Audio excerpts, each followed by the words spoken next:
Guys, nongeye kugusuhuza. Iyi ni Menya Byose TV show. Guys, ntiwibagirwe kuba wakanda subscribe kandi ntiwibagirwe gukanda ku nzogera kugira ngo njye nkomeza nkugezeho utuntu twinshi. Njya nkunda kubona abantu bafite ikibazo bavuga ati ese kubera iki fone yanjye kiramo CapCut najya kuyikoresha bakansaba kwishyura. Niko bimeze muri iyi minsi, CapCut irimo kwishyuza abantu, ariko CapCut kuba uri kwishyuza abantu ntibivuze ko nta kindi gisubizo cy'ibibazo gihari. Rero hari application nshyashya iri mu kazi ngiyi yitwa YouCut. Jya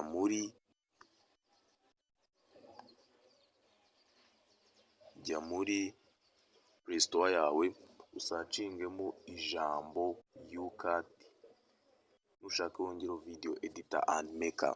Iyi application iri mu kazi urabona njye narayinstarinze, ubu ngubu nayo opening ngatangira kuba nayikoresha.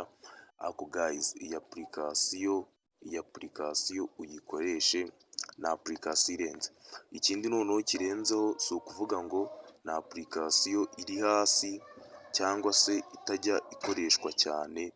Iyi ni application ikunzwe, ifite icyo bita template zirenze, ishobora kuba yakora nka CapCut. Ifite nyine kuba nta hantu itaniye na CapCut, nuko CapCut iyo bitandukanye, kuko CapCut isigaye yishyuza abantu. Nunareba abantu miliyoni 100 zirenga n'abashyizeho akamenyetso ko guteranya badownloadinze ino application. Ibi ni ibintu byumvikana kandi biranagaragara yuko koko yadownloadinze cyane. Numara kudownloadinga YouCut ya video editor maker, urakanda open. Sorry. Numara kugera aha ngaha hari ibintu uri buze gukora, ni ibintu byinshi cyane.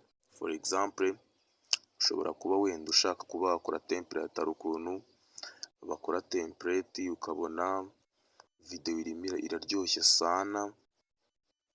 Ikintu uri bukore, uraza ukande hano. Hari ukuntu ujya kuri TikTok ukabona bakoze akavideo hajyamo utuntu twinshi twidunda tugaruka. Urabona nk'aha ngaha uri kubibona neza, urabona hano ushobora kuza nawe ukaba wasetingamo amafoto yawe. Uri kubona ukuntu video ikorwa. Izi video mwirirwa mubona abantu baeditinze akenshi bazikorera muri CapCut. Ubona aha ngaha ibiganza ugiye gufatana ifoto. Ibi byose ushobora kuba wabikora hehe? Muri YouCut. Ibi byose irabikora. Izi ni template zayo.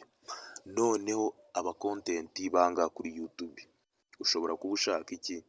Ushaka kuba wakireya video yawe. Ufite video ushaka kuyeditinga ukayongerera quantity. Icyo uzakora, uzaza ukanda ngara akamenyetso ko guteranya, ukanda handitse new project. Guys, ntiwibagirwe gukanda subscribe.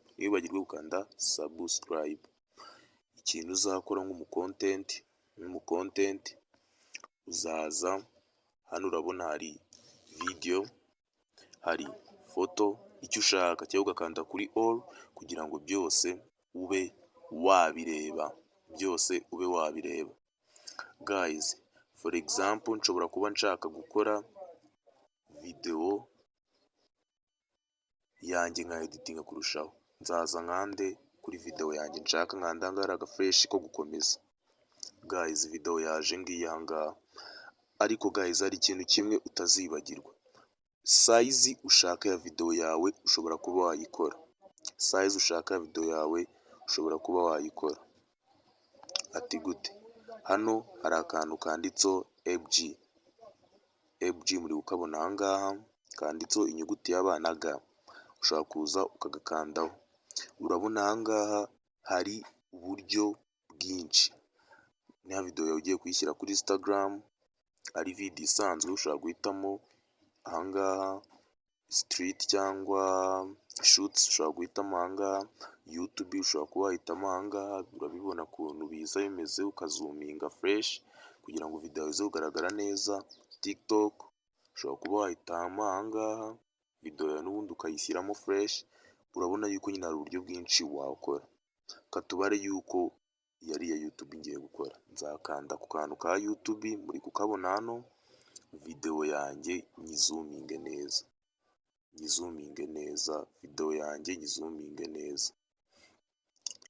Video yanjye nimara kuba nayizuminga neza, nzayikina ndebe niba yose iri bugire iki, iri buze kuba yagaragara neza, iri buze kuba yagaragara neza. Urabona yuko video yanjye iri kugaragara neza. After nzakanda kano kamenyetso ka OK. Urabona yuko size y'ino video ni iki? Size yayo ni iya YouTube. Biragaragara ko ari iya YouTube. Ikindi noneho ushobora kuba ushaka kuba wakuramo amajwi. Niba ushaka kuba wakuramo amajwi muri video yawe, ikintu uzakora uzakanda hano hasi. Bihite bimera gutya, video yawe izengurukwe n'akamenyetso ka orange. Nimara kuzengurukwa n'akamenyetso ka orange, uzaza ukanda aha ngaha handitse volume, uhakande. Urabona video volume iri mu 100. Ushobora kuba wagabanya ukaba wageza hano kuri 28, aho ushaka ari hose wahageza, cyangwa ukaba wazana ukageza he muri 200 uko ubyifuza. Nyuma yo kuba wakeditinga video yawe, usoje kuba wagabanya volume, ushobora kuba waza, for example hari abantu baba bafite video zanditseho, ushaka kuza ugakanda aha ngaha kuri text. Hano kuri text ikintu uzakora, uzaza wandikemo ibintu ushaka kwandikamo, seka, ugakirikaho. Urabona yuko hano nanditsemo ijambo seka. Ushobora kuba wakongera iri jambo se riraza ribe ryakomeza kuri video yose, cyangwa rirajyaho video itangiye. Ubwo ni ubushake bwawe. Urabibona yuko video iratangiye, rya jambo rihise rivamo.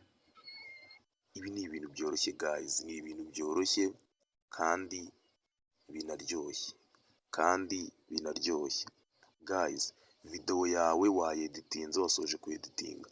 Ikindi, hari ukuntu ubona ikiganiro neza ukajya ubona cyakozwe nka film, kandi uwo muntu ntabwo yari ari aho hantu. Okay, mfashe video nyikuye ahantu, noneho nkoze ibintu nyine uri kumva yuko ari kimwe. For example, nshobora kuza hano hari akamenyetso kanditseho record. Nzaza ngakandeho hano hasi. Urahabona yuko hari akantu ka recorder, uri kukabona? Kano kantu ka recorder nimara kukabona nzakandaho. Guys, mubyumve mwitonze, muceceke mubyumve mwitonze.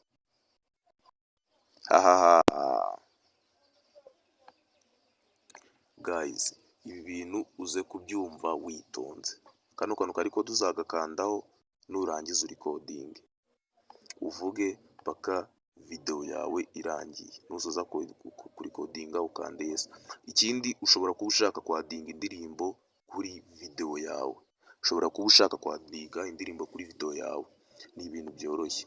Hano hari akamenyetso ka music. Aka ka music uzaza ukora iki? Uzaza ugakandeho, bahite bakujyana muri your file. Uzaza uhitemo indirimbo uzakora iki? Uzaza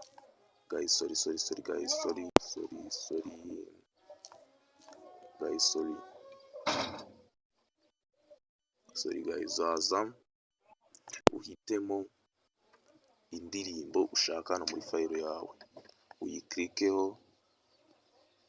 Indirimbo babanze bayikumvishe, wumve niba ariyo.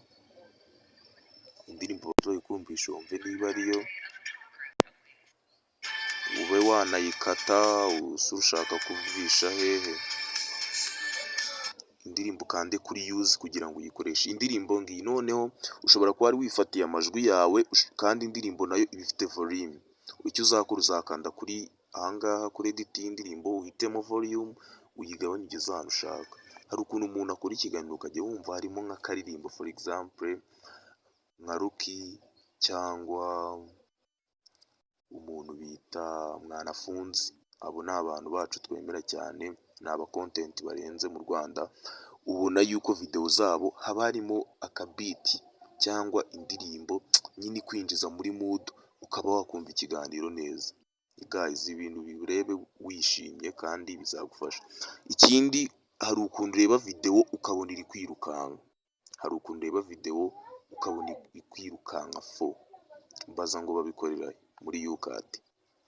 Guys, uraza ugahitamo kano kaboro ka speed, kano kaboro ka speed, iyo ugakandaho video yawe nshobora kuza nkirukanza nkagezaho, urabona yuko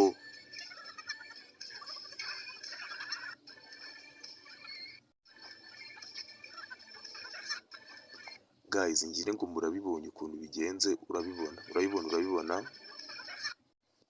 uku niko ibintu byose bikorwa.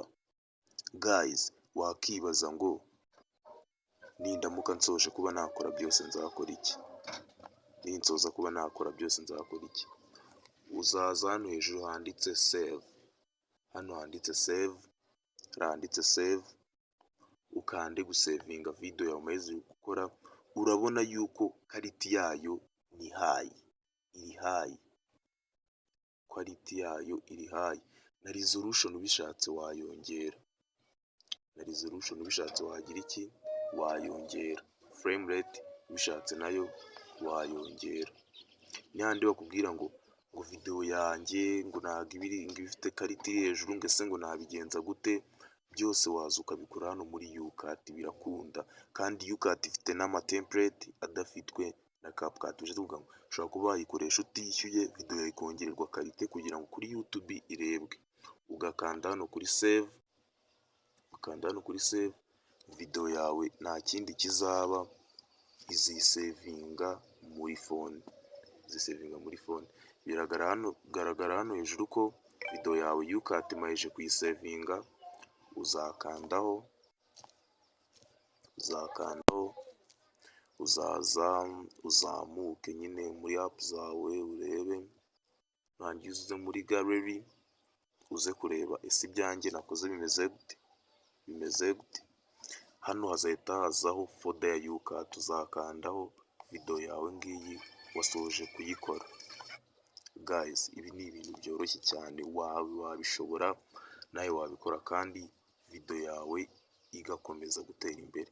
Guys, rero ntiwibagirwe kuba wakanda subscribe, kandi ushaka kwamamaza ni 0736412364. Guys, ndagushimiye kandi ndagushimiye ko ugikomeje kuba wakurikirana Menya Byose TV show. Murakoze.